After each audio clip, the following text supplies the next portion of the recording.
ಬೆಳ್ಳಂಬೆಳಗ್ಗೆ ತುಮಕೂರು ಜಿಲ್ಲೆಯಲ್ಲಿ ನಡೆದ ದರೋಡೆ ಯತ್ನ ಸ್ಥಳೀಯರನ್ನ ಬೆಚ್ಚಿ ಬೀಳಿಸಿದೆ.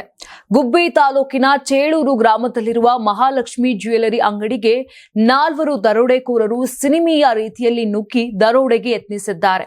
ಅಂಗಡಿ ಮಾಲೀಕ ಸುನೀಲ್ ಅವರನ್ನ ಗುರಿಯಾಗಿಸಿಕೊಂಡ ದರೋಡೆಕೋರರು ಮಾರಕಾಸ್ತ್ರಗಳಿಂದ ಹಲ್ಲೆ ನಡೆಸಿದ್ದಾರೆ. ಚಾಕುವಿನಿಂದ ಅವರ ಬೆರಳನ್ನು ಕತ್ತರಿಸಿ ಕೈಗೆ ಪ್ಲಾಸ್ಟರ್ನಿಂದ ಕೈಗೆ ಕಟ್ಟುವ ಮೂಲಕ ಚಿನ್ನ, ಬೆಳ್ಳಿ ಮತ್ತು ನಗದನ್ನ ದೋಚಲು ಪ್ರಯತ್ನಿಸಿದ್ದಾರೆ. ಹಲ್ಲೆಯ ನಡುವೆಯೇ ಸುನಿಲ್ ಜೋರಾಗಿ ಕೂಗಾಡಿದ್ದಾರೆ. ಕೂಗಾಡಿದ ಪರಿಣಾಮ ಅಂಗಡಿಯ ಹೊರಗೆ ಜನರು ಜಮಾಗೊಂಡಿದ್ದಾರೆ. ಜನರು ಸೇರತೊಡಗುತ್ತಿದ್ದಂತೆ ದರೋಡೆಕೋರರು ಸ್ಥಳದಿಂದ ಪರಾರಿಯಾಗಿದ್ದಾರೆ. ಘಟನೆಯು ಚೇಳೂರು ಪೊಲೀಸ್ ಠಾಣೆ ವ್ಯಾಪ್ತಿಯಲ್ಲಿ ನಡೆದಿದ್ದು, ಪೊಲೀಸರು ಆರೋಪಿಗಳನ್ನ ಪತ್ತೆ ಹಚ್ಚುವ ಕಾರ್ಯಕ್ಕೆ ಈಗಾಗಲೇ ಚುರುಕಾಗಿದ್ದಾರೆ. ಇನ್ನು ಪೂರ್ಣ ಬೆಳಗ್ಗೆ ನಡೆದ ದರೋಡೆ ಯತ್ನ ಸ್ಥಳೀಯ ಪ್ರದೇಶದಲ್ಲಿ ಆತಂಕ ಸೃಷ್ಟಿಸಿದ್ದು, ವ್ಯಾಪಾರಸ್ಥರು ಭದ್ರತಾ ಕ್ರಮಗಳನ್ನು ಹೆಚ್ಚಿಸಲು ಒತ್ತಾಯವನ್ನ ವ್ಯಕ್ತಪಡಿಸಿದ್ದಾರೆ. ನೀವು ಸಣ್ಣ ಆಗ್ಬೇಕಲ್ವಾ? ಅದು ಒಂದು ಉತ್ತಮ ಆಹಾರದಿಂದ ಸಣ್ಣ ಆಗ್ಬೇಕಲ್ವಾ? ಪ್ರತಿದಿನ ನಮ್ಮ ಜೀನಿ ಸ್ಲಿಮ್ ನ ಯೂಸ್ ಮಾಡಿ ಯಾವುದೇ ಸೈಡ್ ಎಫೆಕ್ಟ್ ಇಲ್ದಂಗೆ ನೀವು ಸಣ್ಣ ಆಗ್ತೀರಾ.